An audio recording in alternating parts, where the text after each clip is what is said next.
tell you a couple of examples, and I'll also share with you our experience. But how long can this go, and how long should this go?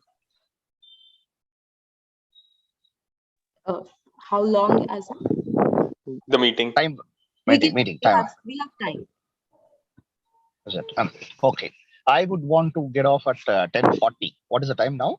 Is that okay? We had 25 minutes. Yeah. Is that fine? We'll work We according can to always your have another. See, don't think I'm putting up a show. I am traveling, so it's because we have an exhibition here, and I have to talk to people at 11. And I normally prepare only the previous 15 minutes. No, Anantwana, you don't need to explain. Please. Yeah. Okay. So that's fine. Do another time. That is So, but I will try. So, but anyway, I don't have much. I would if there is anything going beyond 15 minutes, it should be you talking, not me talking, because I really don't have any stuff beyond 15 minutes for anything. Yeah. Anyway, going back, I will give you two examples of an urban market and a rural market, just for an idea. And so, for me, one of the best rural markets is in place. It's a valley on the Eastern Ghats in Tamil Nadu. It's a place called THI, Tribal Health Initiative. It was a doctor couple who basically, just because there are 40 tribal villages which didn't have a single clinic doctor, so to say. So these people who finished their medicine, they just wanted to go and work in rural India. They went there and started. So when they found that they had a lot of ailments and a lot of problems, who were supposed to be very strong community, they started working on their food. And then they said they will eliminate this. And so they were all very small farmers with small lands, and they were basically growing random things. So these people converted them to grow their own food. So that's one of the best thing happening in India, I would say, where the growers keep a lot of things. They are growing organically, and these people also have created a market for them. They also did it in such a way that, say, let's say 200 farmers grow millets. They're all farmers. Most of them have less than 1 acre. They all grow. And then they have trained the women group to collect from all of them, aggregate it, put it in a place, and they also installed a machine for the women there. So the women will also mill it. And these people also can go and mill how much ever they want, 2 kilos, 3 kilos, 5 kilos. So a community operation is necessary. A leader is important who can envision these things. Then they created a market parallelly for it in the urban markets. So they used to send it to Salem. They used to send it to Chennai. They used to send it to Bangalore. See, one more like that, the larger scale is Timbuktu, which is working with some 3,000 farmers or so or more now in Timbuktu. I mean, not Timbuktu, sorry, it's in Anantapur. Okay, it's called Timbuktu.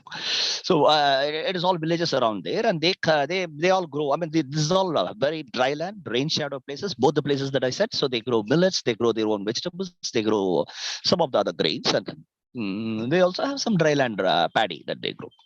All this. So that's all. So they are all supposed to retain some for their own use, and remaining is aggregated by these, you can call them organizations, and who then basically find an urban market, because that is what will pay them back a better price.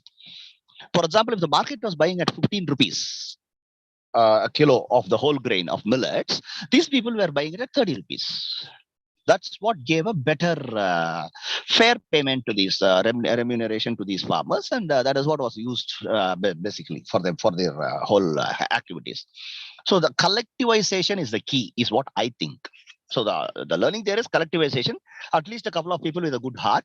So there is a local market. For example, they slowly expanded. They started making soaps. So once I went there, they were having a training on soaps. I was very happy. The trainer who was training them for soap was a friend. We were all talking, and generally, I told these people send some millets to us. Us is basically Restore and OFM. We have organic markets in Chennai.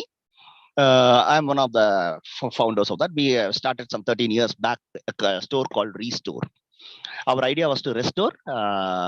This store would not only be a retail, it will also restore livelihoods, nature, and health for people. We wanted to talk to them, create awareness around this, about the farmers' plights, about the practices, about the poison on their plate, and how to avert it. Basically, that's how Restore was started. So they sent to us also. So I had told these people, the Tribal Health Initiative people, send us also some soaps. Then I forgot. After 6 months, I called them and said, "What the hell, man? I suddenly remembered you people were, when I came last time, we were having a workshop on soap making, no? What about, are you women making or not?" He said, "They're making a plenty, man." Then what's happening? So all the shops in this area have stopped selling hammam and other things. They are all selling only our soap, man. So why should we send it to Madras? So that's how the local market will evolve. But there is a small string attached to it.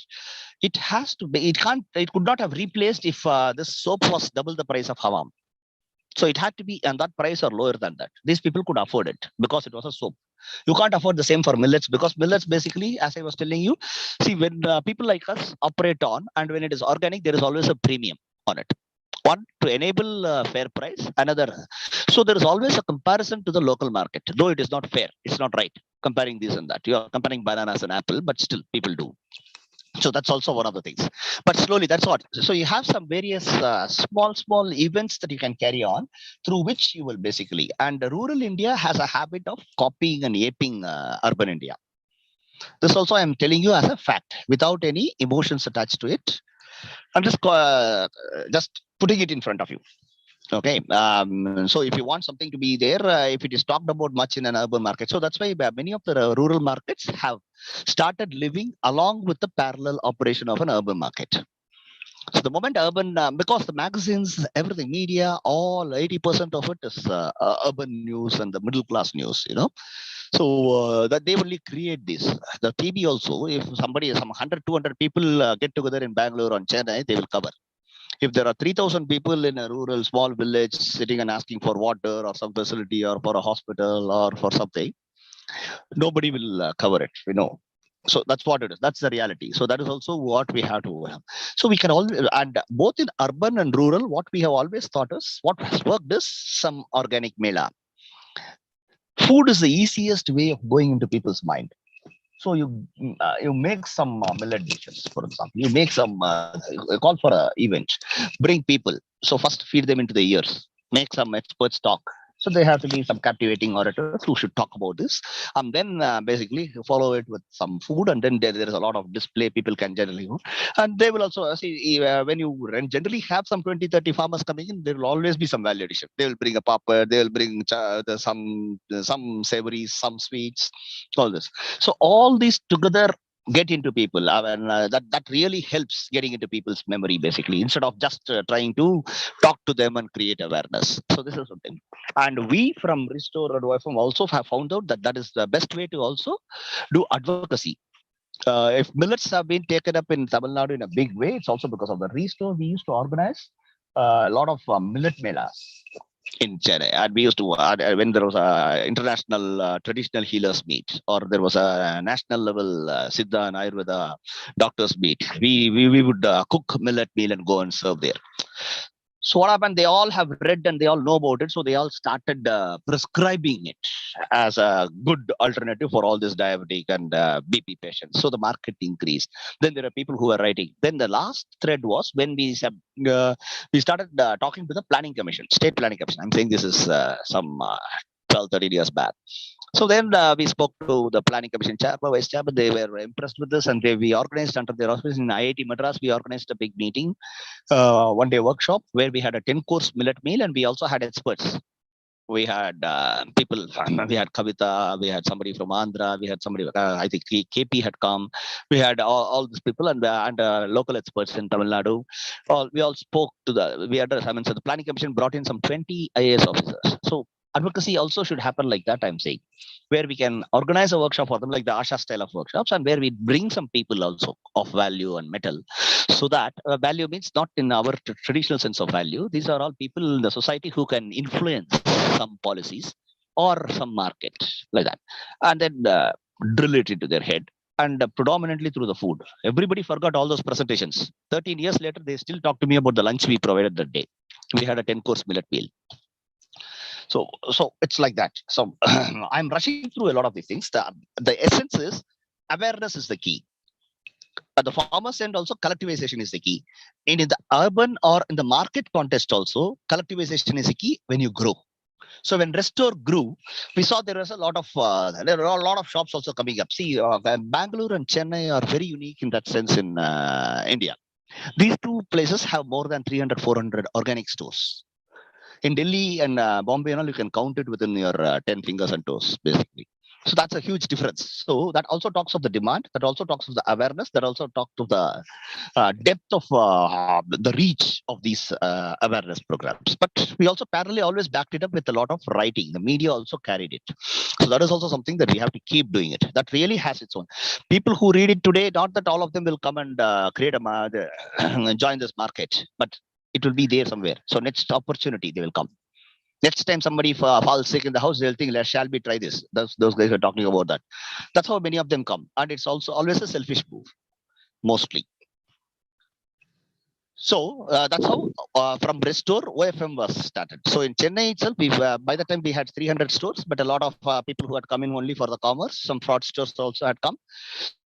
So and there were also a lot of youngsters talking about it. So we said we will start collective, a collective of 10, 15 stores. 15 youngsters together started OFM, Organic Farmers Market, we call it.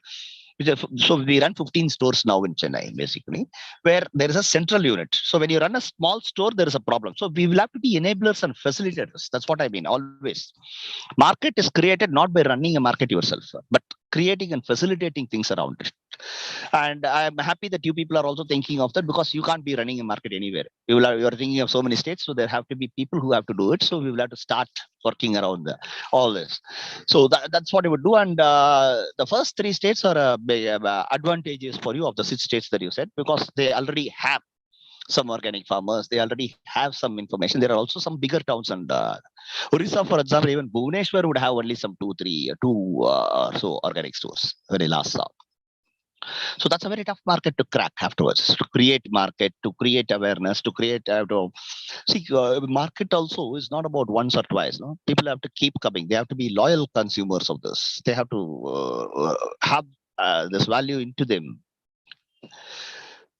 All this also matters. So it is not just about creating an avenue for a sale.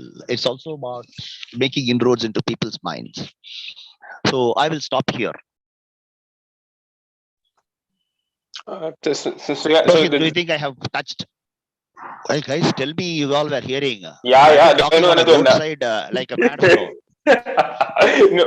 No. Actually, we couldn't hear anything, Anujana. Your voice was had Is gone. it your signal or my signal? No. Just joking. We could hear everything. So also, Anujana, we had gone through the obviously the OFM document as well, the Vikalp Sangam thing. So that way, but yes, just in terms of and obviously, I guess. And taking both the things in mind, obviously, the rural market, which you mentioned, and, the collectivization at the rural end. So that is definitely as one of the ways which we are trying to build the state work. But again, also at the urban end is something that we haven't really explored much on the how and what can we do. So obviously the facilitation thing which you are mentioning is indeed, the way that we are hoping to work on as well. But again, the how. So for instance, there are quite a few people who do come and say, right, that we would like to do something in urban areas. Right? I mean, you would know more than any of us. So in terms of retaining them and working with them, and for instance, taking your and others' experience, so that they can apply some of whatever might be relevant in their own local geographies, in their own towns and so on. How do we take that step? And I'm assuming you would have had this conversation with many people in many cities anyways. So I don't know, I mean, that would be, I guess, what I guess would be interested in, how to build it. Today there is also awareness in rural India itself. See, for example, in a small town like Chamarajnagar, where above Mysore, there are youngsters who used to grow in a farm together, and small plots of land that was given to them as they were volunteers who were growing on behalf of a bigger organization called Amrita Bhumi of the KRRS, Karnataka Raita Sangha. This is a farmers Sangha. So they also started selling on the roadside in the small town itself, and they could sell all the greens that they grow and vegetables also. So, but it has to slowly come. But they also had a price advantage, because they all started selling at the same price as the market. because for them anything they grow will be sold only at that price in their farm gate. So they said the organic also, that's what they will do. Luckily, because it was volunteers who were growing, so they could sell it. But they found a very big market. They are able to crack it. So there is a price sensitivity to it also. But normally, price is basically very exploitative, and the market has not been fair. So so there is no point always trying to match the market. So there has to be a fair price to some things. So that is where we get caught up. That's a paradox. So what do you want? How can you maintain a price, or can we keep selling it at a higher price? That is also where to achieve volumes, we also need governments to come in. The scalability, the upscale comes with the government. Basically, we all can touch only so much. Our reach can only be this much, basically. But that's what creates the ripples first, and that's why you also need the urban market parallelly planned, because urban markets make a lot of noise. That keeps going, because if you just open a small market anywhere in a city, if you're talking of Uttarakhand and you are opening it in Dehradun, all your policymakers are sitting there. They are not sitting in the farms and in the rural India too. That is why all our policies are also skewed up always. So even in agriculture, that's how it is. It is always the big landlords who participate in the meeting, even if they have a stakeholders meeting. So it will always be big irrigation plants, big canals, big things, and never anything for the small farmers. So we will also have to think of everything as small and multitudes of small, and attack it from there. We will have to attack at both ends, urban and rural. And then Absolutely. the third thing that can bring the upscale is only the government. And have you seen some of these? So for instance, would you be talking about the Ujjwai Santhes sort of thing at the market Which level? one? The Ujjwai Yes, yes, Santhes, yes, yes. Yeah. those sort of things. See, that's what. See, there are two things. See, with the Asha in your mind, you will always be confused, because Asha, or the national level operations of many of them, have been generically for farmers. Wherever Sandai, for example, wherever means farmers, it's a farmers market, literally translated into Tamil. Sandai means market. So these were markets pushed by the government. So every district headquarters and big towns had a market space offered by the government, which meant farmers can come, register, and come and keep your products and sell there. So farmers had a place in the central part of the town, every town. So they could come and sit and sell. This was basically to avoid the exploitation by the traders. So that, see, these are all corrections that will finally we end up being corrections in the market prices.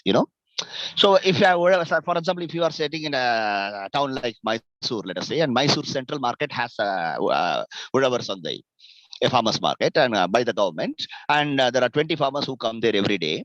So that will correct the market, the taste wise, quality wise, and the price wise. Slowly the traders also will be forced to go along with this. You can't buy at 3 rupees and sell at 30 rupees. The farmer would have come and sold at 20 rupees or 15 rupees directly, right? So slowly that correction will happen, but what the farmer will get also will get corrected both ends. That is also important. That's what is a whatever something, because it's coming from the government, it was meant for all farmers. So now what we are talking to the government is, in every whatever they give us a small space only for organic. They're also acknowledging it, and they might do that. We've been telling that now. So that's what. So a farmer, the Udavar Sandai is a good model, basically, because this is a farmers market and run by government. And also, but that's what we are also enabling. See, we also called it organic farmers market because it's a farmers market, and we are having it at 15 places. So instead of one shop getting it,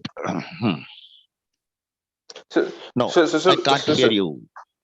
Yeah, Anantuna, but we can hear clearly. We can hear clearly. Now, yeah, Anantuna. So also on the market wala bit, but just taking it back to the angle in terms of let's say there are these whole number of people who actually want to set up these sort of urban farmer markets and the retail stores in, again, in the value, in the ethical space that you have done on Restore. So for instance, let's say on bio input resource centers, we have the sort of capacity building and follow on monitoring and so on that we have started on for that, so that there can be community production of bio inputs and so on. On seeds, for instance, we are Community production of bio inputs. So the point being where each farmer might not be able to do it. Repeat that part from community production. I didn't hear. Community production of bio inputs at SHG level, at an NGO level, having those sort of local enterprises stores being built, so that when an individual farmer is not able to do it, it can be done at a community level and so on. So that all the things that need to be done, the panchagavyas, the whatever, and so on. So that is one way we are getting involved in that space. For the seeds, we are looking at again some sort of capacity building with the RRA working group on seeds for the NGOs to be able to do that. So if we were to do it, the facilitation at the for let's say for the farmer markets, for the retail stores, how might that look like? How could, so that your experiences, your lessons, and that of others, etc., on specific bits, how do we translate that to others? So somehow I am obsessed with this word collectivization. Everything has to be only that. It has to be collective effort at every end. Let us take this example of inputs, bio inputs. One of the things we have found working, and one of the things we have always been advocating is also, see, there are people apart from farmers in every community. There are farmers young children wards who do not want to go, who do not want to work in the farm but want to do something else. There are a lot of women groups. Our basic suggestion has always been that the women groups should take over everywhere, because people are now used to convenience of getting inputs. But everything has to be in an enterprise mode. So if there is a group of youngsters who can basically work on seeds and keep having seeds, they can just give it at a nominal price to the farmers. They will keep buying. They're all used to buying seeds now. They're not saving their own seeds. Similarly, for bio inputs, we also talk about women group, which should be able to make all this input, whether it's neem cake, whether it's this. That's a very beautiful thing. They all get into it very soon, and they will all give. They will compose the whole. They will go collect. The moment you tell it to the women group, they know how to collect this. Just the bio waste from every house and convert it into compost and sell it. If you say you can make money out of it, you can sell it for 10 rupees, 15 rupees. That's all. Plus anything else, other things also. All the input should go through them. They should be let. They will run this. If it is a smaller village, if it is smaller and there are not much takers for them, then we club it both input and output. So they will also collect this the produce from the farmers, and they should be processing it and selling it there. That's how it should be. So typically we should use these resources which are available already. The youth and the women in a bigger way, because women are used to this nowadays with this SHGs spreading data. But women generally, if you give an opportunity, they definitely do everything better than men. And if you take this to the urban markets as well, in addition to the the rural market, the urban market as well. So, for instance, if again these sort of OFM sort of ethics, if we are to try and see if that could be done in urban spaces as well, how might that look like? And it is these are whatever we have been doing is also models that we wanted to pay. It is a proof of concept only what we have done. We are not Ambanis, no. So we didn't want to start 300 stores. We have nurtured a lot of youngsters to open such. That's what. So, and it is a very, very pliable model. I can see if you have a set of people who are going to run it, I can definitely talk to them more about this, where we can explain them what to do, how to do, and the mistakes that we made, so that they don't repeat such mistakes. We can plan all that. Right. So that sort of in a way capacity building. Whatever we call it, training, whatever we call it, that can be done. We have to do that. Yeah, we have to do that everywhere, because that's one way of making people understand what it is and taking it.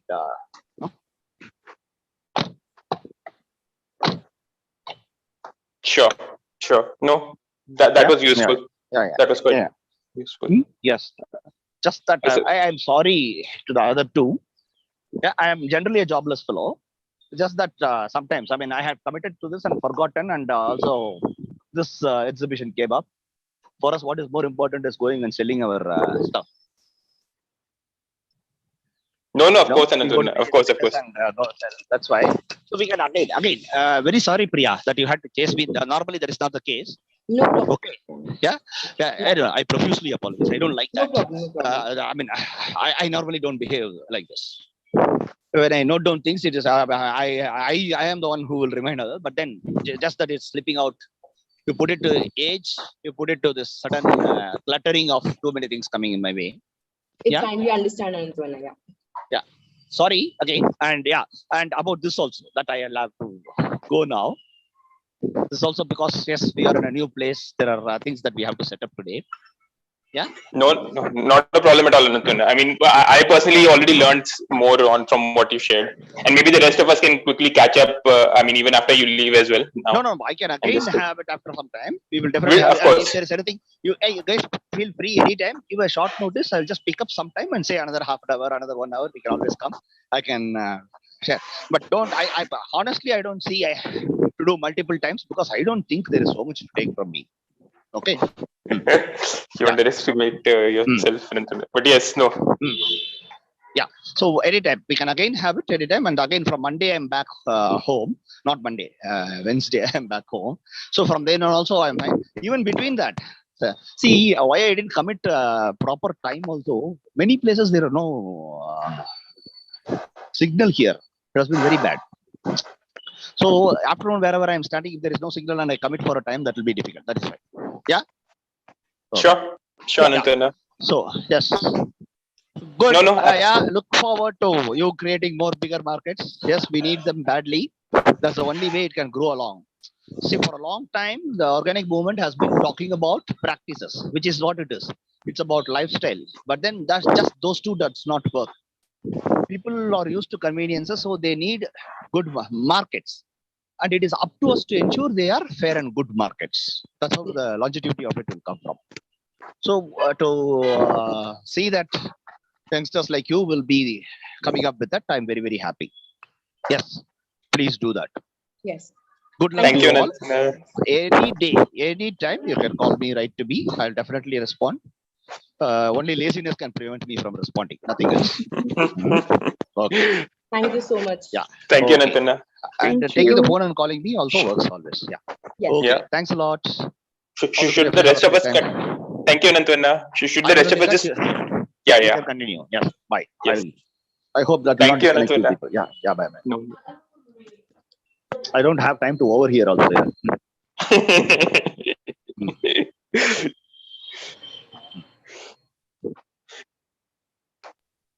Yes. Sorry, guys. I spoke for far too. I mean, I asked far too many questions. Didn't realize.